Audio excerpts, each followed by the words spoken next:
Olá, professor Wilson Cortez. Então, a voz é natural do professor aqui, aquele que a princípio ajuda você no estudo da legislação tributária do município de São Paulo. Seja muito bem-vindo, muito bem-vinda. Você que vai ser auditora fiscal, auditor fiscal de tributos municipais de São Paulo. A nossa matéria, legislação tributária municipal, se baseia no anexo 1, integrante no decreto 62.137, de 29 de dezembro de 2022. Na verdade, é o nosso anexo único a este decreto. E eu quero que você estude comigo por partes. Vamos estudar agora, ouvir, e guardar. Através desse índice sistemático, a gente vai agora no título 1 dos impostos, e o primeiro imposto é o capítulo 1, imposto predial. Vamos estudar do artigo 1º, ou vamos ouvir agora do artigo 1º até o artigo número 23. Tá bom, pessoal? Vamos lá, bons estudos, uma boa preparação e vamos para cima aí da nossa matéria. Bastante coisa aqui para gente, né? Título 1, Impostos. Capítulo 1, Imposto Predial. Seção número 1, Incidência. Artigo 1º. Constitui o fato gerador do imposto predial, aqui no município de São Paulo, a propriedade, o domínio útil ou a posse de bem imóvel construído, localizado na zona urbana de município. Parágrafo 1º. Considera-se ocorrido o fato gerador do imposto predial: 1. Em 1º de janeiro de cada exercício. 2. No primeiro dia do mês subsequente ao que ocorrer. A. Construção ou modificação de edificação que implique alteração do valor venal do imóvel nos termos da Lei 10.235, de 16 de dezembro de 1986, com as alterações posteriores. B. Constituição de novo terreno, sobre o qual haja edificação incorporada. C. Instituição de condomínio edilício em planos horizontais ou em planos verticais. Parágrafo 2º. Ocorridas as hipóteses previstas no inciso 2 do parágrafo 1º. 1. Caso as alterações do imóvel não resultem em desdobro, englobamento ou remembramento do bem, o eventual acréscimo do imposto predial, com relação ao lançamento que considerou a situação anterior do imóvel, será cobrado proporcionalmente ao número de meses ainda restantes do exercício. 2. Caso as alterações do imóvel resultem em desdobro, englobamento ou remembramento do bem, a. Serão efetuados lançamentos do imposto predial referentes aos novos imóveis de forma proporcional ao número de meses ainda restantes do exercício, e b. Os eventuais lançamentos do imposto predial e territorial urbano referentes à situação anterior passarão a ser proporcionais ao número de meses já decorridos, desde seu respectivo fato gerador até o novo fato gerador. Parágrafo 3º. Para efeito de contagem do número de meses restantes do exercício a que se refere o parágrafo 2º, será incluído o mês da ocorrência do fato gerador a que se refere o inciso 2 do parágrafo 1º. Parágrafo 4º. A ocorrência do novo fato gerador, referido no inciso 2 do parágrafo 1º, implica a constituição de créditos tributários complementares, com eventuais abatimentos ou devoluções de indébitos, na forma estabelecida no regulamento do imposto. Artigo 2º, importantíssimo agora, que é a definição de zona urbana. Para efeitos deste imposto, considera-se zona urbana toda a área em que existam melhoramentos executados ou mantidos pela Prefeitura de São Paulo, indicados em pelo menos 2 dos seguintes incisos. 1. Meio-fio ou calçamento com canalização de águas pluviais. 2. Abastecimento de água. 3. Sistemas de esgotos sanitários. 4. Rede de iluminação pública com ou sem posteamento para distribuição domiciliar. 5. Escola primária ou posto de saúde a uma distância máxima de 3 km do imóvel considerado. Artigo 3º. Para efeitos deste imposto, considera-se construído todo imóvel no qual exista edificação que possa servir para habitação ou para o exercício de qualquer ou quaisquer atividades. Artigo 4º. A incidência sem prejuízo das cominações cabíveis independe do cumprimento de quaisquer exigências legais, regulamentares ou administrativas. Agora vamos ver as não incidências do nosso imposto predial urbano. O imposto não incide, artigo 5º. 1. Nas hipóteses de imunidade prevista na Constituição Federal, observado sendo o caso disposto em lei complementar. Lembre-se da imunidade recíproca e imunidade dos templos de qualquer culto, imunidade das pessoas jurídicas de direito privado, partidos políticos, fundações partidárias, entidades sindicais de trabalhadores, entidades assistenciais e educacionais sem finalidade lucrativa. O imposto não incide. 2. Sobre os imóveis ou parte deles, considerados como não construídos para os efeitos do imposto territorial urbano. Seção 2. Cálculo do imposto. Artigo 6º. O imposto calcula-se à razão de 1% sobre o valor venal do imóvel para imóveis utilizados de forma exclusiva ou predominantemente como residência. Parágrafo único. Para efeitos de enquadramento da alíquota prevista no caput deste artigo, bem como das faixas de desconto ou acréscimo de alíquotas previstas no artigo 7º, considera-se de uso residencial a vaga de garagem não pertencente a não pertencente a estacionamento comercial, localizado em prédio utilizado exclusiva ou predominantemente como residência. Artigo 7º. Ao valor do imposto apurado na forma do artigo anterior, adiciona-se o desconto ou acréscimo calculado sobre a porção do valor venal do imóvel compreendida em cada uma das faixas de valor venal na tabela a seguir, sendo o total do desconto ou do acréscimo determinado pela soma dos valores apurados na conformidade deste artigo. Então, nós temos uma tabela para imóveis residenciais. Faixa de valor venal. Até R$ 150 mil, você vai ter um desconto de menos 0,3% sobre aquela alíquota de 1%. Acima de 150 mil até 300 mil, vai ter um desconto de menos 0,1% sobre aquela alíquota de 1%. Acima de 300 mil até 600 mil, você vai ter um acréscimo de mais 0,1% naquela alíquota de 1%. Acima de 600 mil até 1.200.000, você vai ter um acréscimo de mais 0,3% sobre aquela alíquota de 1%. E acima de 1.200.000, você tem um maior acréscimo, que é mais 0,5% sobre a alíquota de 1%. Artigo 8º.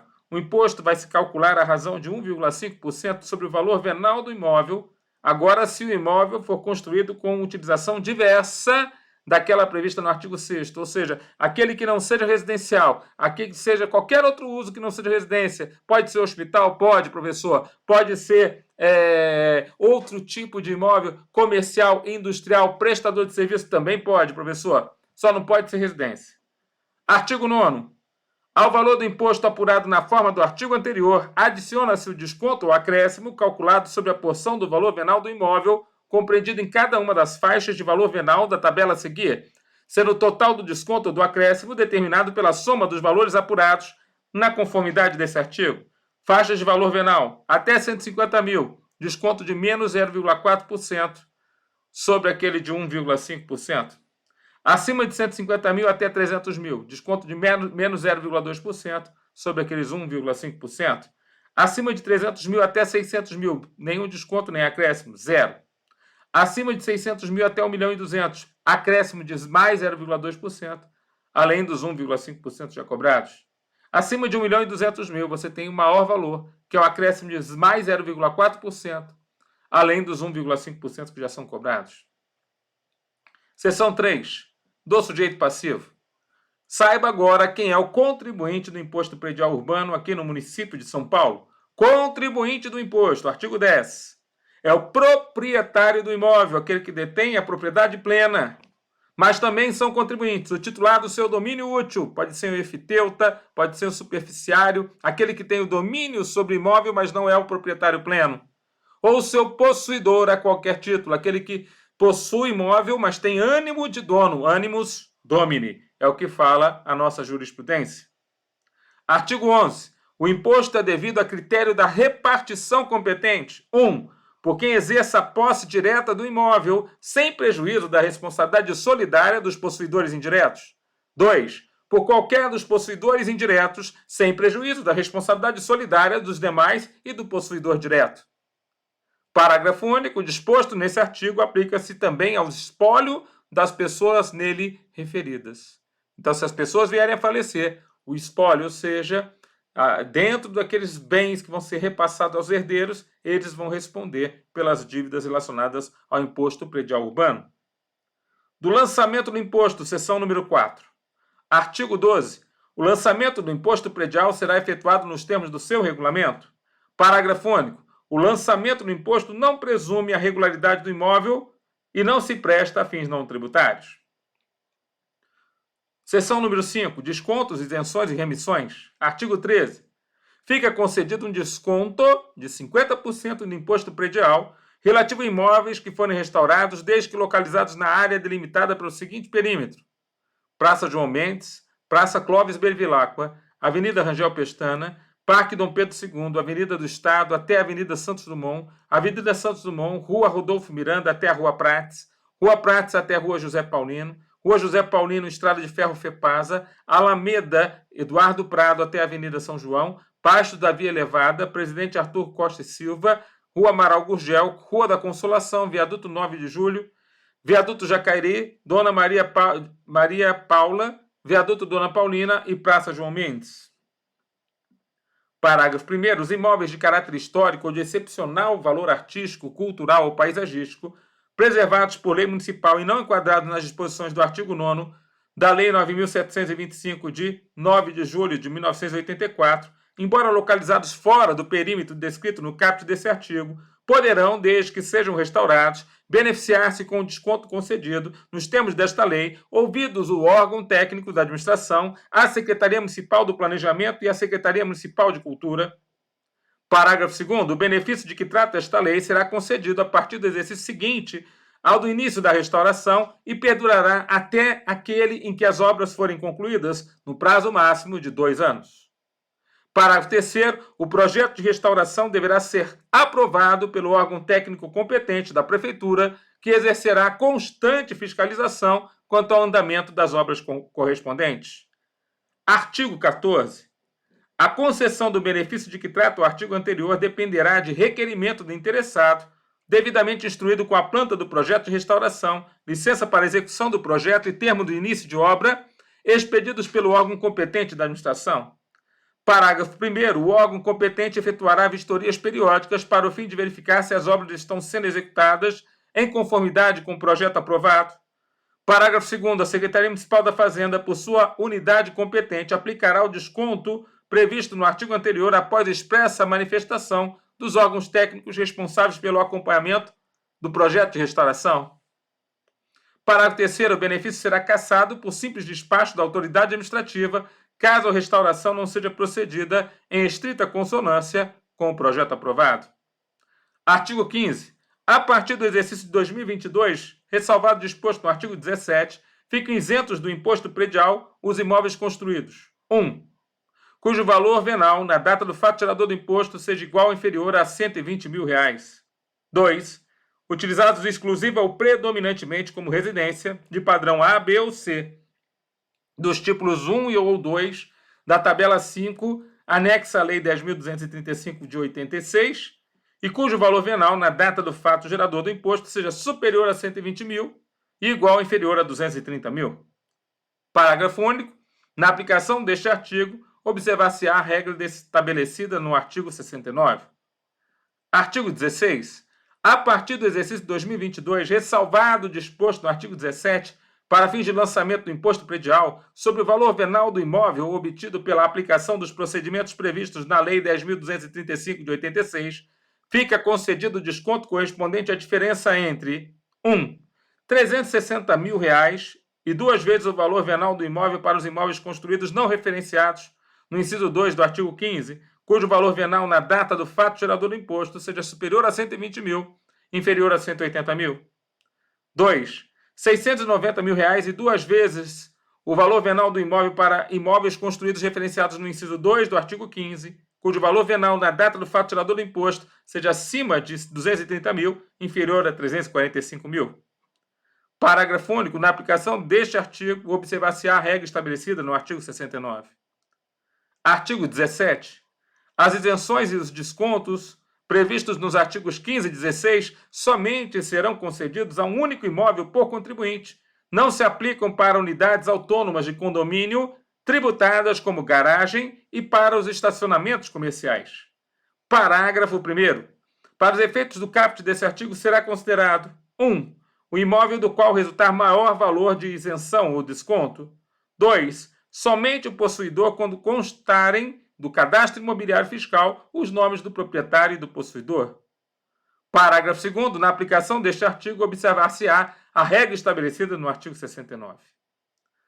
Artigo 18. Ficam isentos do imposto predial os imóveis cedidos em comodato por escritura pública ou documento particular devidamente registrado a agremiações desportivas. Parágrafo 1º. A isenção somente será concedida se os imóveis forem utilizados efetiva e comprovadamente no exercício de suas atividades durante o prazo de comodato. Parágrafo 2º. O benefício depende do requerimento do interessado, instruído com atestado de filiação a uma federação esportiva estadual. Parágrafo 3º. A isenção aplica-se unicamente às áreas diretamente relacionadas às atividades da agremiação, não beneficiando as áreas cedidas ou utilizadas por terceiros e nas quais desenvolvam atividade de natureza empresarial. Parágrafo 4º. Vedada a restituição de importâncias recolhidas a este título, ficam remetidos os créditos tributários relativos ao imposto predial lançado antes de 21 de dezembro de 2007 e que se enquadrem nos termos do caput deste artigo. Agora, pessoal, especial atenção na leitura deste artigo, por favor. Por quê? Porque a banca gosta e nós adoramos o artigo 19, que trata a respeito das isenções do imposto predial. Elas são bem detalhadinhas, por favor, preste atenção agora na leitura. São isentos do imposto predial: 1. Os conventos e os seminários, quando de propriedade de entidades religiosas de qualquer culto ou por ela utilizados. 2. Os imóveis construídos pertencentes ao patrimônio A. de governos estrangeiros utilizados para a sede de seus consulados, desde que haja reciprocidade de tratamento declarada pelo Ministério das Relações Exteriores. B. De entidades culturais, observado o disposto em lei federal complementar quanto às instituições de educação ou de assistência social. C. De particulares, quando cedidos em comodato ao município, ao Estado ou à União, para fins educacionais, durante o prazo do comodato. D. De casas paroquiais e pastorais. E. Das agremiações desportivas efetiva e habitualmente utilizadas no exercício de suas atividades, desde que não efetue venda de pools ou talões de apostas. F. Da Associação dos Ex-Combatentes do Brasil, desde que efetivamente utilizados no exercício de suas atividades institucionais e sem fins lucrativos. G. Das Sociedades Amigos de Bairros, desde que efetivamente e exclusivamente utilizados como sua sede. H. Da Companhia Metropolitana de Habitação de São Paulo, a Coab-SP, destinados ou efetivamente utilizados para a implementação de empreendimentos habitacionais de interesse social. I. Da Companhia Metropolitana de Habitação de São Paulo, a Coab São Paulo, quando compromissados à venda, destinados ou efetivamente utilizados para a implementação de empreendimentos habitacionais de interesse social, até a conclusão de desdobros fiscais dos referidos imóveis. 3. Os imóveis construídos de propriedade de ex-combatentes e ou viúvas dos soldados que lutaram na Segunda Guerra Mundial. 4. Os imóveis exclusiva e efetivamente utilizados como sala de exibição de cinematecas e cineclubes, admitindo-se apenas as atividades acessórias relacionadas à exibição de filmes. 5. Os imóveis cedidos em comodato por escritura pública ou documento particular devidamente registrado a entidades culturais sem fins lucrativos, à União, aos estados, aos municípios, às autarquias, fundações públicas, desde que sejam utilizados efetiva e comprovadamente na consecução de atividades culturais durante o prazo de comodato, subordinando-se a isenção ao atendimento dos seguintes requisitos pela entidade que ocupar o imóvel: a. Não distribuir qualquer parcela de seu patrimônio e de suas rendas a qualquer título. B. Aplicar integralmente no país seus recursos na manutenção dos seus objetivos institucionais. C. Manter a escrituração das suas receitas e despesas em livros revestidos de formalidades capazes de assegurar sua exatidão. Parágrafo 1º. A isenção a que se refere ao inciso 3 fica restrita tão somente à moradia de propriedade do ex-combatente ou viúva e extingue-se com a morte do ex-combatente ou viúva, não podendo ser transferida a herdeiros ou a terceiros. Parágrafo 2º. Para a obtenção do benefício referido no inciso 3, os ex-combatentes ou viúvas deverão apresentar à Secretaria Municipal da Fazenda de São Paulo uma certidão expedida pelas Forças Armadas. Parágrafo 3º. A isenção a que se refere à linha H do inciso 2 não abrange os imóveis compromissados à venda pela Companhia Metropolitana de Habitação de São Paulo, a Coab-SP. Parágrafo 4º. A isenção a que se refere à linha I no inciso número 2, aplica-se exclusivamente aos imóveis cujo domínio seja da Coab SP em 3 de novembro de 2003, aplicando-se nos demais casos a isenção da linha H do inciso número 2. Parágrafo 5º. Na falta do cumprimento do disposto nas alíneas do inciso 5, a autoridade competente pode suspender a aplicação do benefício. Parágrafo 6º. A isenção prevista na linha E, no inciso 2, consubstancia-se em benefício fiscal de natureza tributária e abrange a área total do imóvel construído pertencente ao patrimônio das agremiações desportivas que não efetuem venda de pules ou talões de apostas, desde que tais imóveis sejam utilizados efetiva, habitual e preponderantemente para a prática das atividades essenciais das referidas entidades, ainda que parcialmente cedidos a terceiros, a título gratuito ou oneroso, sendo inaplicáveis para sua concessão exigências previstas na Lei 15.928 de 2013 e no disposto no artigo 3º, inciso 4 da Lei 14.094 de 2005. Parágrafo 7º. Entende-se por atividades essenciais da agremiação desportiva para fins do parágrafo 6º deste artigo aquelas que são elencadas no seu Estatuto Social. Parágrafo 8º. Os parágrafos 6º e 7º desse artigo possuem natureza interpretativa nos termos do artigo 106, inciso 1, do Código Tributário Nacional, devendo ser observado pela administração tributária em relação aos pedidos de isenção apresentados pelas agremiações desportivas julgados ou não administrativamente, vedada a restituição de quaisquer quantias por elas recolhidas a título de IPTU e respeitados o prazo decadencial de que trata o artigo 48-A da Lei 11.141 de 2006, inciso 1, e a coisa julgada formada em processo judicial nos termos do artigo 5º, inciso número 36, da Constituição Federal. Parágrafo 9º. Caso a instância administrativa seja definitivamente encerrada na aplicação dos parágrafos 6º e 7º desse artigo, dependerá de requerimento da interessada. Artigo 20. A isenção aos imóveis referidos no inciso 4 do artigo anterior será concedida mediante 1. Comprovação de que as cinematecas e cineclubes estejam há mais de 3 anos constituídos sob a forma de sociedades civis sem finalidade educativa, com termos da legislação em vigor e que aplicam seus recursos exclusivamente na manutenção e desenvolvimento de seus objetivos, sendo-lhes vedada a distribuição de lucros, bonificação ou quaisquer vantagens pecuniárias a dirigentes, mantenedores ou associados. 2. Requerimento anual do interessado instruído com a documentação comprobatória do cumprimento das exigências contidas na linha anterior, protocolado na unidade competente da Secretaria Municipal da Fazenda até o dia 28 de fevereiro de cada exercício. Artigo 21. No caso do inciso número 4 do artigo 19, a isenção poderá ser cassada por simples despacho da autoridade competente, se não forem observadas as exigências nele estabelecidas.